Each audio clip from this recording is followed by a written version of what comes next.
why are the leaders not capable of taking the right actions towards sustainability? Because I think, firstly, the electoral cycle, which is just 4 or 5 years, forces them to think in the short term. Secondly, we have got used to a sort of a crisis management approach. There are so many problems that face us today that the long term is always postponed till later. And thirdly, I think we lack leaders with vision and political courage. I think the quality of the leadership may not be what it is.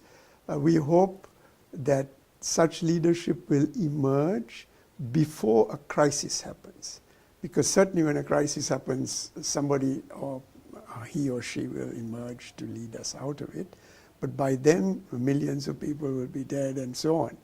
So that is why it is important for us at the grassroots level and also at the middle level of management, like mayors of cities, CEOs of companies, to engage and to push the leaders to make the right decisions. Why do we need to make consumption more sustainable? Well, let's start with the drivers of the main problems we have today. I said that we shouldn't be dealing with poverty here, climate change there separately. What are the drivers? There are 4 drivers.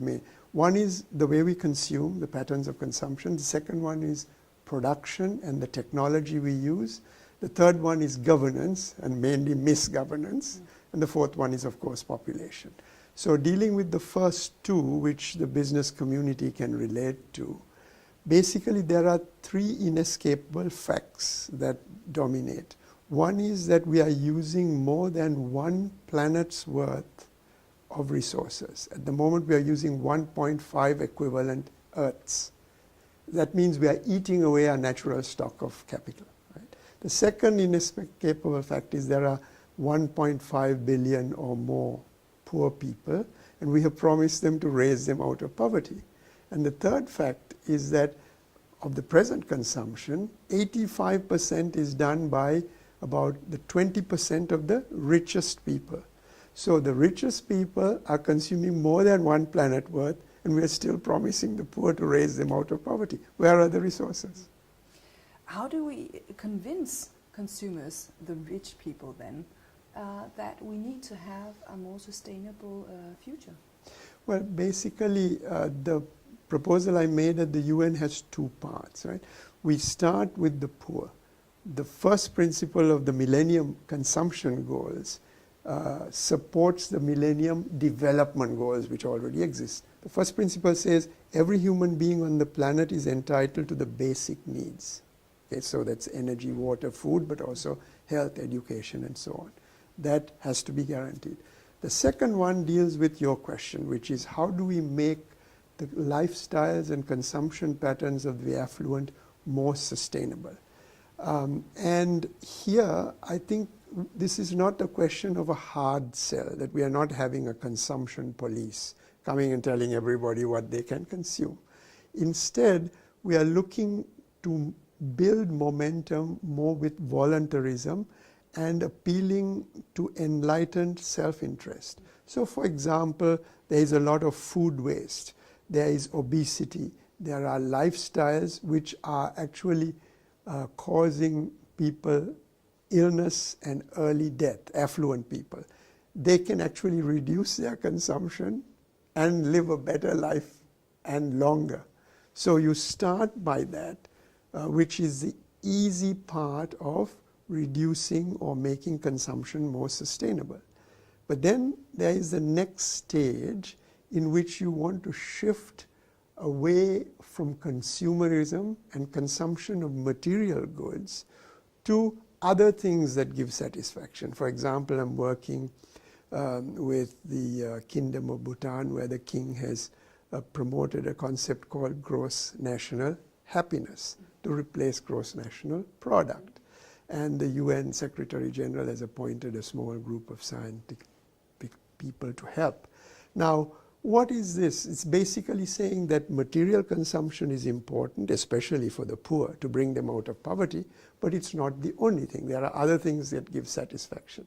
So, as I said, in the short run, we look for the obviously unsustainable things like junk foods and overconsumption to get people to move away from overconsumption. But in the long run, we want to change values by telling them there are other things besides buying the latest gadget or eating more and so on. There are other methods of satisfaction. Growth is based on growth of something. What do we consume? Things that supposedly give us satisfaction, because the ultimate objective is not to consume more, but to be happier.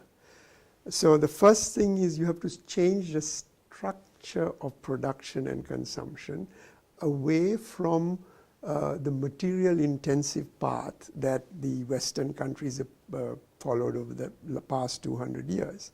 Now, to do that, you also need changes in values and other things, and that's why I mentioned gross national happiness. How do you measure your sense of contentment? But basically on the production side, the message is easier to sell, because when you talk to producers about improvements in efficiency of technology, which means they use less material to produce the same goods, it means they can make a bigger profit. So it's easy, and there are many techniques which I also now apply, called, for example, value chain analysis, life cycle analysis, which can allow you, a manufacturer or a retailer, to look at a product from the early production side, the extraction of the raw material, all the way to end use and disposal of the product. And in the entire life cycle, you can look at any particular resource, let us say energy use or carbon emissions, or even the amount of labor you use, any one of them. And you can trace at every stage in the production cycle where these resources are being used. So if you find the hot spot and you find that there's a lot of energy used in certain part, you can focus on that and improve the efficiency. There are new technologies that are emerging.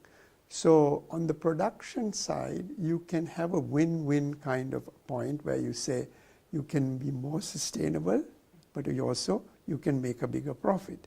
But the bottom line is, as long as there is greater consumer demand, that is eventually going to override improvements in technical efficiency on the supply side. We don't need to change the tools. We can use pricing policy, we can use advertising. The same advertising that I use to tweak people to consume more can be used to tweak them to consume sustainably. It's just that you have to get sustainable producers and sustainable consumers working together in a cycle, so that eventually that becomes the norm. Sort of like the politically correct thing, and then it spreads through peer pressure throughout society. Then you have a sustainable society. So that's where we go from now. I hope, Try to yes. convince people. I hope. I'm hopeful, although things are gloomy, basically because we cannot give up hope for our children and grandchildren.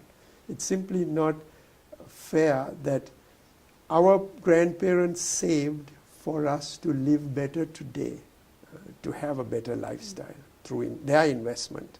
We have discovered a different truth, that rather than saving, we can borrow from our grandchildren and we can live even better. But the grandchildren have to pay the price, and that's not fair.